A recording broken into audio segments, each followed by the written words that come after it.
Breakfast na national cake. E go touch everybody.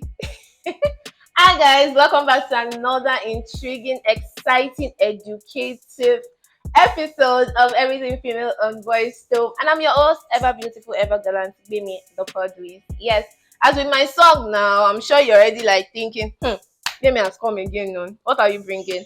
Well, we're not talking about every heartbreak we've all had. I'm not ready for that actually, because if not, I think kiss somebody up ex basically.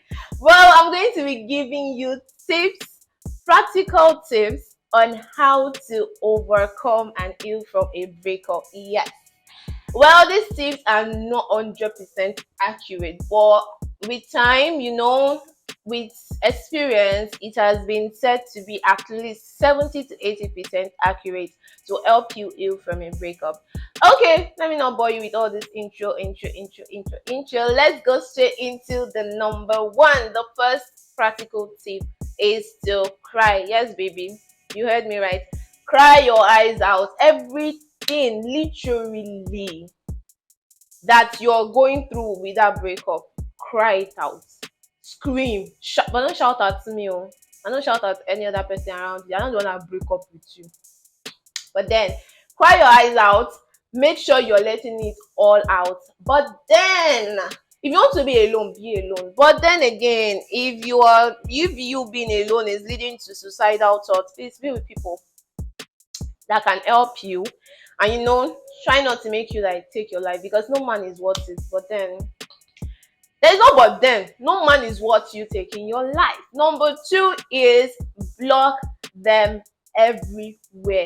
The social media handles, their phone, their phone numbers, their pictures. Block the hell out of them. Block the shit out of them, baby. Because if you still have anything connecting with them with you start thinking again. And then we're going back to square one, where you start crying and you're not moving forward because you're still stuck in number one and number two.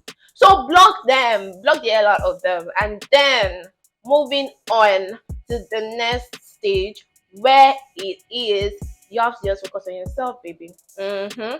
Focus on yourself. You see all those things you're not able to do in the relationship to yourself, start doing them. The book you're not allowed or able to read, because then when you want to read, that's when baby will say he wants to play with the two bosoms, and that is when baby will say he wants to take you out on a date. That is when you want to be romantic and all that.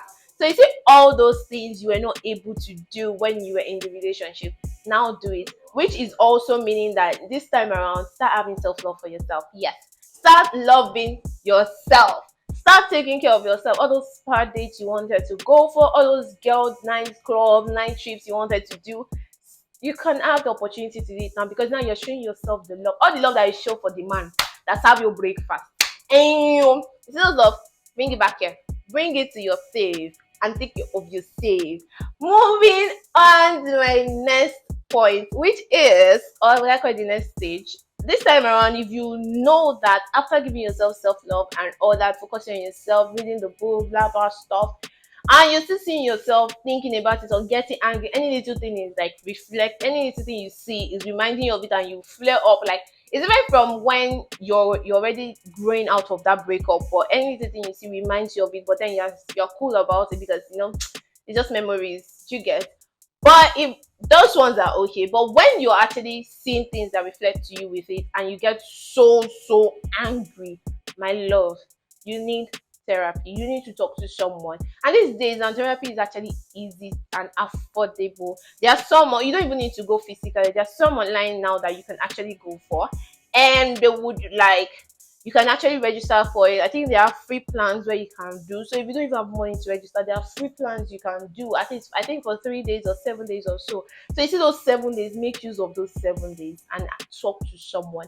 And I think there's this particular one, I don't have the name, but there's this particular one whereby if the therapy you're having or you're using or you are talking to is not, the therapist you're talking to is not like very comfortable with you, or you're not comfortable with that therapist, you can switch to another therapist without paying a dime. Do you get? Now you can literally talk to a professional freely and let those burden out of your mind. You get what I mean? But if you don't still want to talk to a stranger about what you're going through, talk to a friend or talk to someone that would understand you and they are emotionally intelligent. Not those ones you'll be talking to and they will be laughing at you. Block them too. But talk to someone who is emotionally intelligent so that you can actually pour out your burden and they can understand and both of you can actually find a way to heal together and they can help you in your healing process. Moving on to this last tip, practical tip of mine. Is it the last? Second to the last. Moving on to the second to the last practical tip of mine is I'll be a fool to go back to my ex-boyfriend. What did I say? You'll be a fool to go back to your ex-boyfriend. Exactly. You'll be a very big fool to go back to your ex-boyfriend. See, anything and everything that made you guys break up at the first instance, do not use it to go back. It is enough reason why not to go back to that relationship. To be honest, you see, the amount or percent of people that have gone back to their ex and it worked fine is 1/100. Take it from me. Do not go back to a relationship you left when you know that the reason why you left is something very, very important. My dear, he cheated. You're going back. He will cheat again. He will totally cheat again. He's not emotionally intelligent. You go back. If he's not ready to change, if he's not ready to grow up, he would never be emotionally intelligent. See, there's something that they say that you can actually train a child when he's still young.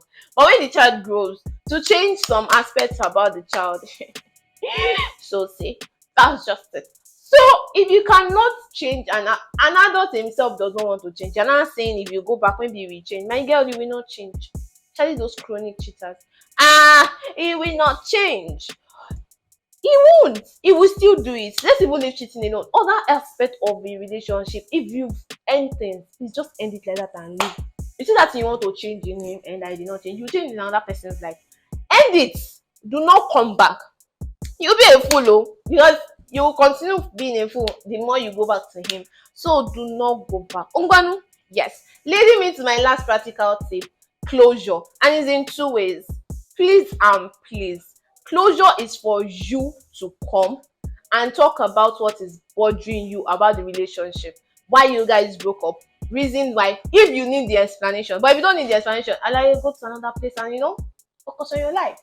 Or if you think you need the explanation, then yes, you can go for that closure date and have that closure date and talk about it, baby. And this is because if you are seeing yourself like you're actually healed from the breakup, like you've gotten to the stage whereby you can withstand the person physically in front of you. It's not the one that people now go for closure date. You not see one thing that you carry button and break his head.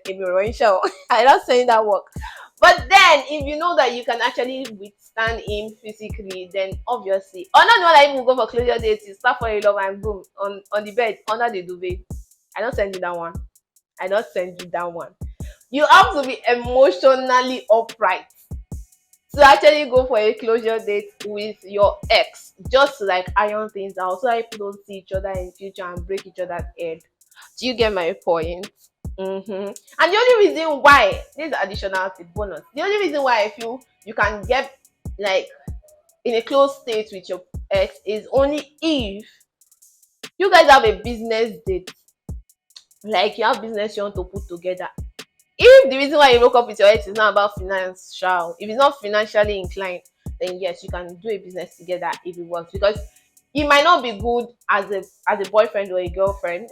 It might not be good as a boyfriend. It might not be good as a lover, but it might be good in other aspects. So do not block other aspects of benefit just because it's not good with the relationship part. You get my point. You get my point. So I am sure you enjoyed today's episode, and I'm enjoying the cutting of today's episode as well. Do not forget to like and share and subscribe and comment down below which of this tip you have tried in your past failed relationship and it has worked for you. And if you have other tips you want to add, Mungwanu, my baby, put it down in the comment section because I myself would love to learn from you. And with this, do not forget to follow us on every of our social media platform at VoiceTone and also our sister brand at Afrobeat Global. And do not forget to follow this beautiful face as we give you educative tips on everything female at solar__savvy. Yes, until I grace your screen again, give you another interesting, intriguing, educative tips on everything female. I'm telling you, spread love and not hate. Bye bye.